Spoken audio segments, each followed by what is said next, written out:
Thank you very much, Robert.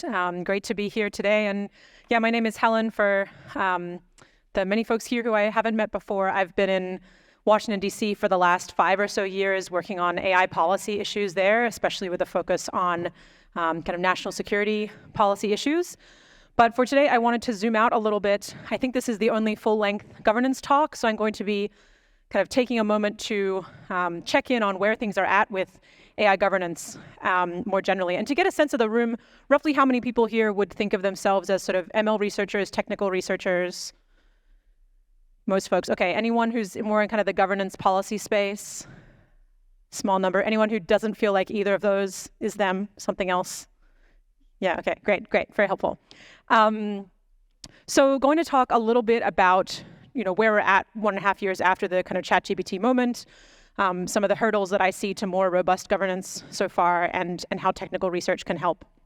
But just starting out, governance can be a kind of squishy term, so I think it's good to say what I mean. And I stole a definition from Virgilio Almeida at FACT this year, which is that governance is not just policy or law, it's any form of collective action taken to manage the common affairs of society. So a broad range of things here. It certainly does include laws, regulations, so-called hard governance, but also norms, incentives, coordination structures, and so on. And for the purpose of this talk, I wanted to focus on governance for advanced general purpose AI, because I think those are often the kinds of systems we're talking about when it comes to alignment issues. So there's a large amount of work going on to govern more narrow systems, less advanced systems, very important work, valuable work, lots of progress being made. I'm not going to talk about that today. And I wanted to kind of spend the first part of this talk checking in on kind of where we're at about 1.5 years after the ChatGPT release in November 2022. And the reason I'm thinking of it this way is that, as was probably evident to all of you, but certainly very, very evident in Washington, D.C., ChatGPT really kicked off a huge wave of increased interest in AI, especially among policymakers, lawmakers, people trying to figure out how to handle kind of issues in society. And in general, I think sort of policy work and governance work often tends to go in waves, where you sort of ride the waves that you are served with. And you sort of have to take moments of opportunity and moments of momentum, because often the people involved have many, many different problems they need to be handling, a war in Ukraine, or a COVID pandemic, or rising prices, or whatever it might be. And so it can sometimes take some kind of event or some kind of moment for something to sort of seize the imagination of policymakers and get to the top of their priority list. So I'm going to go through a few sort of specific examples, but first I wanted to just say, sort of at a high level, I think where we're at 1.5 years after ChatGPT, when it comes to sort of governance of advanced general purpose AI systems, is mostly that people are in a kind of watch and wait mode. And so we've certainly seen enough concern expressed by experts, some of them here in this room, about the potentially extreme risks that increasingly advanced systems might pose, that there has been some action, there has been some pretty significant governance and policy action, I think. But at the same time, the evidence, the specifics, and certainly the consensus around what the problem is, what the problems will be, and what to do about them is still pretty thin, especially compared with plenty of the other problems that AI is causing already, and that are kind of plainer to see and maybe more straightforward to deal with, because they are here and now as opposed to sort of projected into the future. And this means that it's difficult, if you're focusing on sort of governance issues related to advanced general purpose systems, it's difficult to figure out what specific systems should actually be targeted and what you should be requiring of those systems. And so the result is that what I'm about to describe, what has been enacted, I would describe as sort of a precautionary approach, relatively light in some ways, and one that has prompted a lot of disagreement and a lot of many arguments about what exactly should be done. Should it be much more? Should it be much less? Is this all a huge distraction? So specifically, I'll just sort of zip through a few examples, because I suspect they'll be familiar.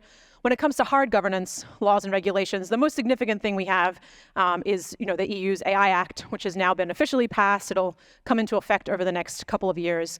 If I understand right, the provisions that are relevant to general purpose systems take effect in about 12 months. And they talk about general purpose AI models with systemic risk and define that as being models trained with more than 10 to the 25 flop. And models that fit this description have a set of requirements, or will have a set of requirements around when they have to notify the EU, how they have to evaluate and manage risks, how they have to track and report incidents, what kind of cybersecurity practices. All of the details of what exactly this will look like are currently being hashed out. In the US, the most significant thing is the executive order that the White House put out last October.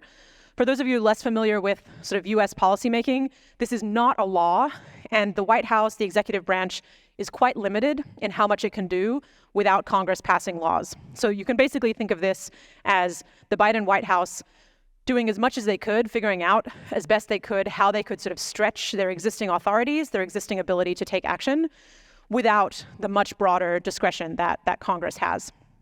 So the most relevant, the executive order, like the AI Act, covers many different types of AI issues, but the relevant part for us here is a section on dual-use foundation models, so-called, and specifically they call out those with trained on more than 10 to the 26 flop for some kind of similar-ish requirements, notifying the government of sort of training and development, evaluating the systems, sharing information about tests that are being done. Again, all of the details of what this actually looks like, what kind of tests they need to do, how to report that information, very much being determined at the moment.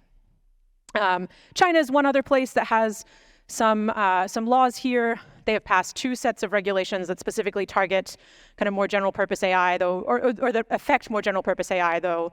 In the first case, the sort of so-called deep synthesis, they're more thinking about deepfakes, and in the generative AI, they're more thinking about sort of chatbots generally. But they do include, they certainly would, target the same kinds of systems as are covered by the above 2 examples, and include some requirements to register and share information with the government.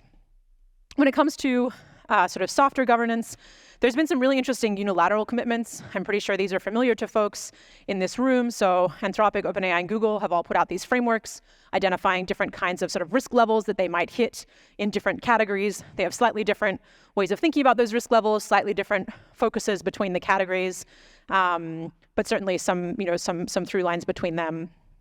And then and in all of these cases, again, if you're noticing a theme, the details are still to be determined. So this is sort of put in place in a high-level, overarching framework kind of way, but figuring out what specifically it should look like is a task for the present and the future. And then there's also sort of multilateral or multi-party commitments that are being made. The first notable one in my mind was last summer when the White House called in various companies to come talk to them what they could do, and they committed to these different things, in some cases sort of overlap again, so testing, information sharing, security, also commitments about third-party access, watermarking, using the AI systems to address grand challenges for society.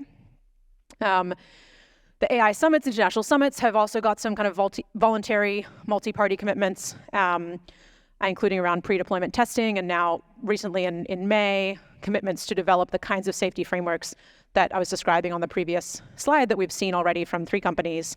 A number of, maybe around a dozen additional companies have said that they will develop similar frameworks. And then there's a bunch of multilateral organizations doing relevant work. So the G7, OECD, the UN are sort of trying to figure out what they want to do here as well.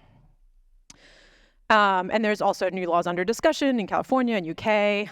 The US, I think everyone's losing hope that they'll get anything done before the election, but who knows? And broader ideas under discussion as well. This is a super incomplete list, but there are many things still kind of in progress. In terms of why what we've seen so far is relatively framework level, relatively light so far, I think there's some political and practical factors. So these include, focusing on the US because that is where most of these frontier companies are based. It's unfortunately a particularly bad atmosphere to make policy and make regulation. In one case, just because Congress is very dysfunctional generally, has nothing to do with AI, just has to do with the fact that, as one friend of mine who really knows his way around Congress said that he thought the House was in the worst shape it's been in since the Civil War. So that's kind of the level of dysfunction we're talking about. And also at this point in the year, things are a little bit, in stasis until the election, unfortunately, because the US, unlike pretty much every other democracy on the planet, doesn't think you can do a 6-week or a 12-week election. You have to do a 1.5-year election. So the US is not in great shape to take action soon. But there are also other factors, practical factors, a lot of concern about ways that sort of over-hasty or overreaching regulation could trade off against innovation, could trade off against competition, could have bad effects on market concentration. I think there's very legitimate concerns here. And there's also a real lack of technical expertise and capacity within government to figure out what should be done and how it should be done in a way that is really sort of connected with the realities of how these technologies work. There's also, I think, technical factors, coming back to sort of the framing I offered at the start of the talk about where we're at with these governance issues. There's a real lack of shared concepts and terminology. You can see this if you look at sort of the examples I gave of the EU talking about general purpose AI with systemic risk, while the US is talking about dual use foundation models. China couldn't decide whether to talk about deep synthesis or generative AI, even though they basically use the same definition in their two regulations. So a lot of the time, there's sort of a broad sense of the kinds of issues we should be worried about, but not really a clean articulation of how to think about them, how to break them down, or where one person offers a clean articulation, someone else offers a different one, which is difficult for policymakers who really want to just see kind of expert consensus.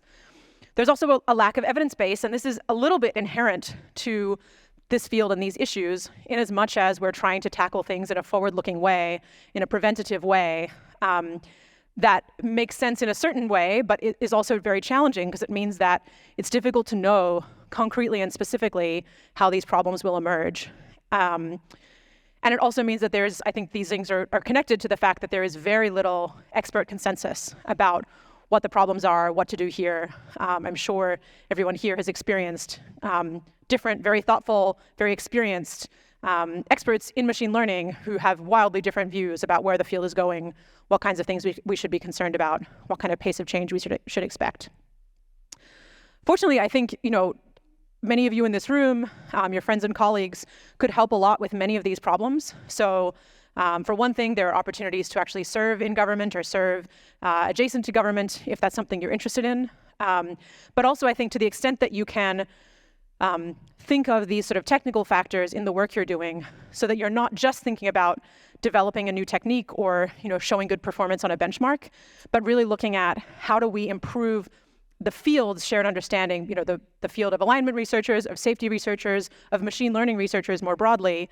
How do we come up with more robust shared concepts with more evidence? And there's been great progress in this over the last few years. I give credit to a lot of people in the space for starting to build evidence of what these problems could look like, what kinds of, even if we're trying to prevent some of the biggest problems before they ever happen, are there kind of components you might see or evidence you might get about deception or about misalignment or about other kinds of problems that we're worried about.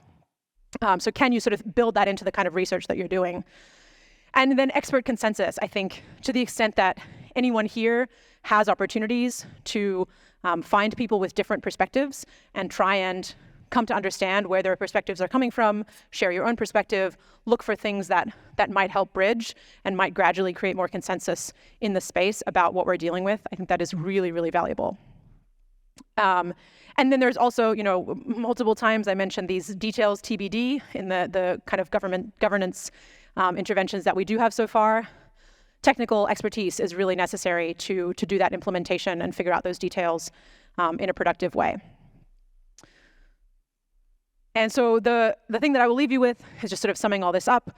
I think a really important task for the coming years, especially for the governance of these systems, is to focus on building the concepts, the evidence, and the consensus that we currently don't have in order to take our ability to govern and our approaches to governance from being speculative and precautionary, which is how I would describe them right now, to being more mature and grounded. And I'm optimistic we can do this over the next few years, but it will certainly take concerted work, and would love to talk to anyone about what that could look like. So I'll be doing office hours, I think, after the next talk. Thank you.